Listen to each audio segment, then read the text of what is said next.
Baca lagi. Kawan-kawan baca dimanapun Anda berada.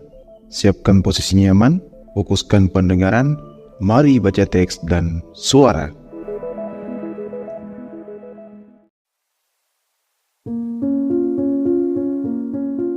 Audio teks by El Baca. Berdasarkan buku Asal Segala Spesies, karya Charles Robert Darwin. Topik Bagian 4, Pergulatan sunyi antara iman dan penemuan. Kawan, kini kita memasuki bab yang paling manusiawi dari seluruh kisah Charles Darwin, bukan tentang kapal, bukan tentang fosil, bukan pula tentang burung-burung di Galapagos, melainkan tentang pergumulan batin seorang manusia yang berdiri di antara dua dunia. Antara iman dan ilmu, antara rasa takut dan pencarian kebenaran. Inilah bagian di mana sains tidak lagi sekadar data, tetapi menjadi perjalanan spiritual dalam bentuk lain. Bagian 4, Pergulatan sunyi antara iman dan penemuan. Kembali ke Inggris, keheningan yang produktif. Darwin kembali ke Inggris pada Oktober tahun 1836, setelah 5 tahun pelayaran yang melelahkan namun menggugah. Ia disambut bukan sebagai pahlawan, melainkan sebagai ilmuwan muda penuh potensi. Ia membawa peti-peti besar berisi fosil, spesimen burung, tumbuhan, dan catatan lapangan yang tebal, hasil pengamatan paling kaya yang pernah dibawa pulang seorang naturalis Inggris pada abad itu. Namun di balik sorak dan rasa kagum dari rekan-rekan ilmuwan, Darwin mulai menyimpan rahasia besar. Ia tidak hanya membawa pulang koleksi spesimen, tetapi juga pertanyaan yang membahayakan tatanan intelektual dunia. Apakah mungkin semua bentuk kehidupan berasal dari satu nenek moyang yang sama, dan berubah secara perlahan melalui waktu?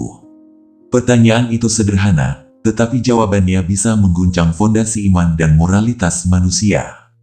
Rumah di Dawn, Laboratorium Kesunyian. Pada tahun 1842, Darwin pindah ke desa Dawn House, sebuah rumah tenang di pedesaan Kent. Disinilah ia hidup hingga akhir hayatnya, bersama istrinya Emma Wedgwood dan anak-anak mereka.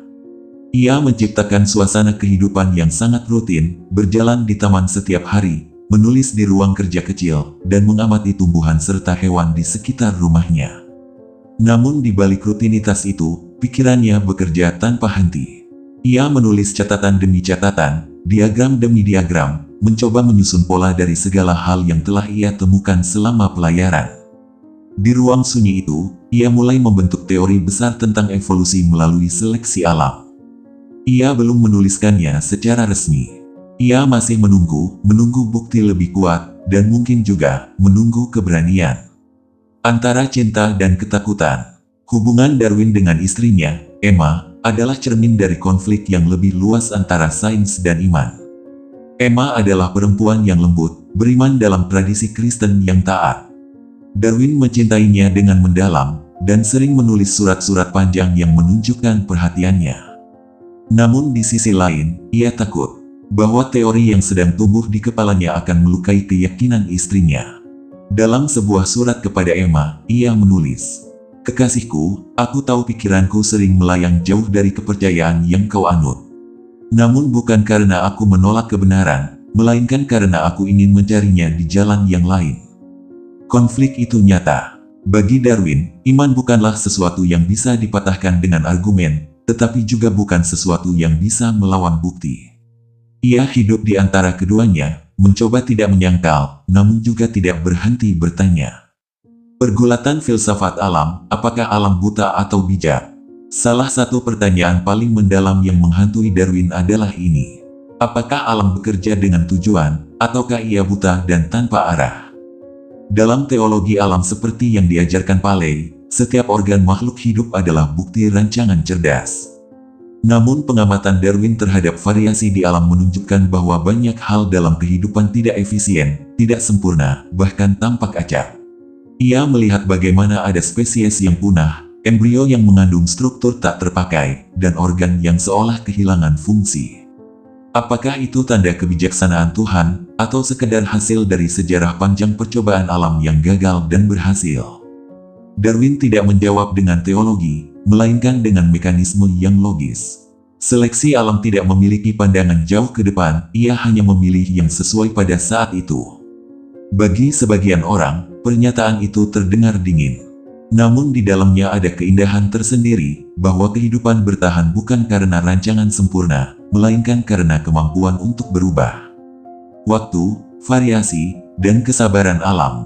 Darwin menyadari bahwa teori evolusinya hanya bisa dimengerti jika manusia mau berpikir dalam skala waktu yang sangat panjang.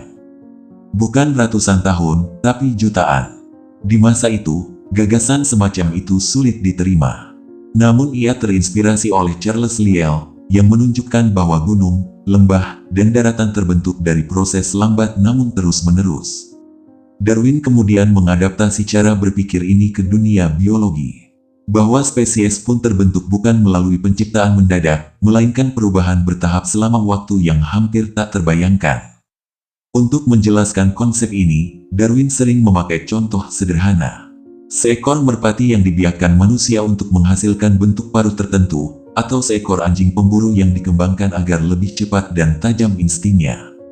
Ia menulis, jika manusia, dalam waktu singkat, mampu mengubah begitu banyak melalui seleksi buatan, mengapa alam, dengan waktu yang tak terbatas, tidak bisa melakukan hal yang sama? Kalimat ini adalah dasar logika evolusi. Perubahan kecil yang berulang dalam waktu panjang dapat menciptakan perbedaan besar. Ketakutan untuk mengumumkan kebenaran. Meskipun teorinya semakin matang, Darwin menunda publikasi selama lebih dari 20 tahun. Ia tahu bahwa ide tersebut akan mengguncang dunia. Sebagian karena alasan pribadi, ia tidak ingin melukai perasaan istrinya. Sebagian lagi karena alasan sosial, dunia ilmiah masih sangat konservatif, dan gereja memiliki pengaruh kuat atas ilmu pengetahuan. Bahkan ilmuwan sebaik Lyell pun awalnya menolak gagasan bahwa spesies bisa berubah. Darwin hidup dalam ketegangan antara tanggung jawab ilmiah dan beban moral.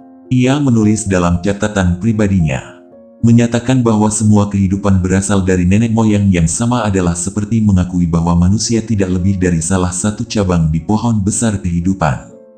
Itu kebenaran yang indah, tapi juga mengerikan. Namun waktu terus berjalan, sains bergerak, dan ia tahu suatu hari nanti, ide itu harus keluar dari keheningan ruang kerjanya. Refleksi akhir, ilmu pengetahuan sebagai ziarah. Darwin sering dituduh menolak Tuhan. Namun jika kita membaca surat-surat dan catatan pribadinya, kita menemukan sesuatu yang berbeda.